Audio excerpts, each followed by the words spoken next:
5 लाख तक का KYC based loan, instant approval, zero paper works and same day disbursement. Banking लगता है कि नहीं, कौन से केस में लगेगा, कौन से केस में नहीं लगेगा, अप्रूवल लेने के लिए क्या क्राइटेरिया है, ये सब कुछ बात करेंगे इस वीडियो के अंदर।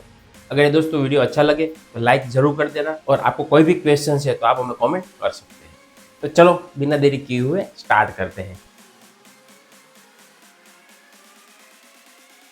दोस्तों प्रेफर फाइनेंस जो आपको अच्छा अप्रूवल देता है और आपको 5 लाख तक का लोन अप्रूवल दे सकता है। बात करूं लेंडर का, तो उसके 3 से ज्यादा लेंडर जुड़े हुए हैं। तो आपकी जो पॉलिसी जहां पे सेट हो रही है, जहां पे एलिजिबिलिटी हो रही है, वो लेंडर के साथ जोड़ के आपको डिसबर्समेंट देता है। जिसमें आप सेल्फ एम्प्लॉयड, सैलरीड, मतलब कि आप बिजनेस करते हो या जॉब करते हो, दोनों लोग अप्लाई कर सकते हैं। बहुत ज़्यादा ऐसी भी कंपनी होगी कि जिसमें सिर्फ सैलरीड एम्प्लॉय अप्लाई कर पाएगा या सिर्फ सेल्फ एम्प्लॉयड ही कर पाएगा, लेकिन ये जो कंपनी है दोनों के लिए एप्लीकेबल है। सिबिल स्कोर की बात करो तो 680 से ज़्यादा होना चाहिए। या आपका सिबिल स्कोर फर्स्ट टाइम है, 0 या -1 बोला जाता है, जो फ्रेश सिबिल होता है, तो उसके लिए भी ये लोन दे सकती है। पर लेकिन उसमें जो अमाउंट होगा ना, वो थोड़ा कम आएगा, क्योंकि आपको सिबिल बनाना पड़ेगा, उसके बाद ही बड़ी लोन आपको मिल सकता है। तो आपका सिबिल स्कोर 0 या -1 है तो आप अप्लाई कर सकते हो। अगर आपकी एलिजिबिलिटी है बेज इनकम या पिन कोड, तो आपको दे सकता है। और आपका सिबिल स्कोर 740 से ज़्यादा है तो आपका अप्रूव आने का चांस सबसे ज़्यादा रहेगा। बात करूँ इनकम का, तो सैलरीड एम्प्लॉय है तो आपकी सैलरी 18,000 से ज़्यादा होनी चाहिए, और आप बिजनेस एम्प्लॉय हो तो आपकी 20,000 से ज़्यादा इनकम होनी चाहिए। तो आप अप्लाई करेंगे तो अच्छा रहेगा अप्रूवल आने के लिए। एज की बात करूँ तो 21 ईयर से 58 ईयर के बीच में है तो भी अप्लाई कर सकते हो, लेकिन सबको नहीं देगा। ये कुछ एरिया पिन कोड है उस पर ही एप्लीकेबल होगा। तो जो एरिया पिन कोड है उसका लिस्ट चाहिए तो मैं डिस्क्रिप्शन में दे दूंगा, या मुझे कमेंट कर देना, मैं शेयर कर दूंगा। तो जो एरिया पिन कोड लाइव है उसी पिन कोड में ही आपका पिन कोड होना चाहिए, तो ही आपका डिसबर्समेंट ले सकते हो। अगर जो पिन कोड लाइव नहीं है और चाहे आपकी सैलरी ज़्यादा हो, पीएफ कट हो रहा है, आपका बिजनेस अच्छा है, फिर भी रिजेक्ट मार देगा, एज पर सर्विसेबल एरिया करके रिजेक्ट करेगा। तो आपका एरिया पिन कोड है कि नहीं वो पहले चेक कर लीजिए। दूसरा तो बेनिफिट ये है कि ज़्यादातर लोगों का क्वेश्चंस भी है कि अगर मैं प्रोसेस करूँगा तो मेरी सिबिल में इंक्वायरी जाएगा। तो ये नहीं है। एक फाइनेंस ऐसा है कि अगर आप देखेंगे, आपकी ऑफर भी दिखेगी ना, तो भी सिबिल में इंक्वायरी नहीं जाती है। अब बहुत ज़्यादा केसेस हमने देखा है, अप्लाई करने के बाद सिबिल में दिखने में टाइम लगता है। तो ज़्यादा लोगों का जो क्वेश्चन है कि अगर मैं प्रोसेस करूँगा या एलिजिबिलिटी चेक करूँगा तो मेरी सिबिल में इंक्वायरी जाएगी, तो उसमें बहुत कम चांसेस है कि इंक्वायरी जाएगी। तो आप चेक कर सकते हो। अप्लाई करने का लिंक भी डिस्क्रिप्शन में दिया हुआ है, जहाँ से आप चेकआउट कर सकते हो। तो मोटा मोटा बात करूँ तो पहला कि आपकी सैलरी अच्छी होनी चाहिए, 18,000 या 20,000 से ज़्यादा होनी चाहिए। दूसरा आपका एरिया पिन कोड। बस ये 2 चीज़ आपको ध्यान रखेंगे तो आपका लोन अप्रूव आने का चांस सबसे ज़्यादा है। और अप्रूवल आने के बाद भी डिसबर्समेंट आप 2 से 1 दिन के अंदर डिसबर्स हो जाता है। तो उसके लिए जो प्रोसेस है वो बात करता हूँ। सबसे पहले लिंक दिया है, क्लिक करना है, आपके नाम, मोबाइल नंबर, ईमेल आईडी, जो डिटेल्स है वो आपको फिल करना है। फिल करने के बाद आपको पेज रीडायरेक्ट होगा, जिसमें अपना मोबाइल नंबर डाल के सबमिट करना है, 6 डिजिट का ओटीपी एंटर करना है।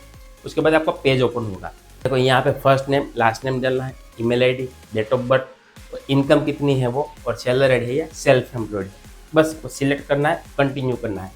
कुछ केसेस में जब आप मोबाइल नंबर एंटर करेंगे ना, एक ऑप्शन आता है कि continue as current PAN card या न्यू पान कार्ड। उसका मतलब ये भी हो सकता है कि उसने, मतलब कि जो कस्टमर या आपने खुद में अप्लाई किया हुआ है, चाहे डायरेक्ट भी किया होगा, इनडायरेक्ट भी किया हो सकता है। इनडायरेक्ट का मतलब बोले कि जैसे बहुत सारे प्ले स्टोर पे एप्लीकेशंस है, जैसे पेटीएम है, फ़ोनपे है, ऐसी क्रेड है, ऐसी बहुत सारी एप्लीकेशंस है। अगर उसमें से भी आपने अप्लाई किया होगा ना, तो भी जाएगा तो कंपनी में, तो कंपनी के पास तो ऑलरेडी रिकॉर्ड्स है इस मोबाइल नंबर पे। तो यहाँ पे अब जो एग्जिस्टिंग एप्लीकेशन होगा ना, तो कंटिन्यू पान कार्ड करके पान कार्ड डालना है और सबमिट करना है। उसके बाद पेज ओपन होगा, जहाँ पे आपको एरिया पिन कोड डालना है और जो बेसिक डिटेल्स है वो आपको फिल करना है। सबमिट करेंगे, आपको 5 सेकंड के अंदर मालूम हो जाएगा कि आपके लोन अप्रूव्ड है या रिजेक्ट है। देखो यहाँ पे 2 ऑप्शन आ सकता है। अप्रूव्ड होता है ना, तो वहाँ पे डायरेक्ट आएगा congratulation your loan is approved, वो अमाउंट आएगा। जो अमाउंट आएगा, जैसे ऐसा स्क्रीनशॉट दिखा है मैंने, ऐसे ही आएगा, तो मतलब ये फाइनल ऑफर है आपका। तो उसमें बैंक स्टेटमेंट की ज़रूरत नहीं है। जो मैंने पहले बोला था कि पैन कार्ड, आधार कार्ड भेज देता है, एप्लीकेबल हो गया। दूसरा चीज़, यहाँ पे सिर्फ ये ऑप्शन आता है ऐसा कि कॉन्ग्रेचुलेसन 3 लाख तो उसका मतलब ये नहीं है कि आपको 3 लाख दे ही देगा। तो उसमें आपको नीचे लिखा होगा upload as a bank statement for final approval. तो ये जो है ना आपकी ऑफर फेच नहीं हो रही है, तो उसके लिए आपको बैंक स्टेटमेंट अपलोड करना पड़ेगा। यहाँ पे एक बहुत ज़्यादा लोग गलती करते हैं। बैंक स्टेटमेंट अपलोड करने के टाइम जो ड्यूरेशन मांगा है ना वो 3 महीने का होता है। 3 महीने का ही स्टेटमेंट वो भी सिंगल फाइल में अपलोड करेंगे तो बेटर रहेगा।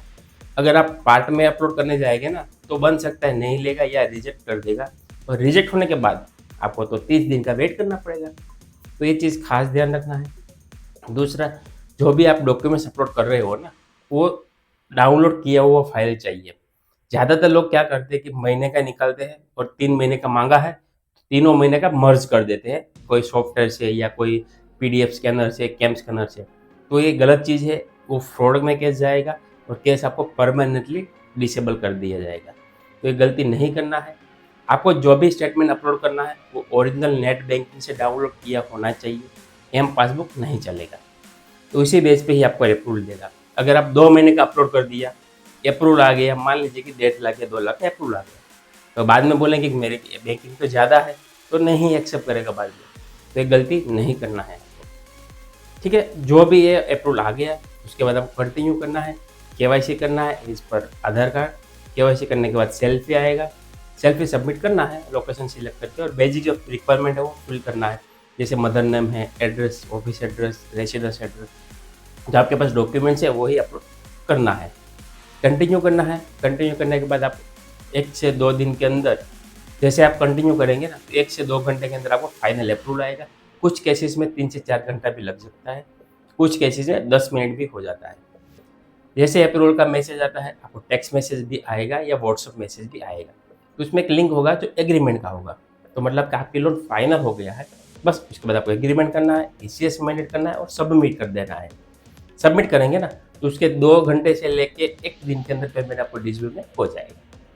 बस इतनी सी प्रोसेस है। जो इमरजेंसी फंड की ज़रूरत होती है ना उसके लिए बेस्ट एप्लीकेशंस है। तो आप आसानी से समझ गए होंगे कि कैसे प्रोसेस करना है।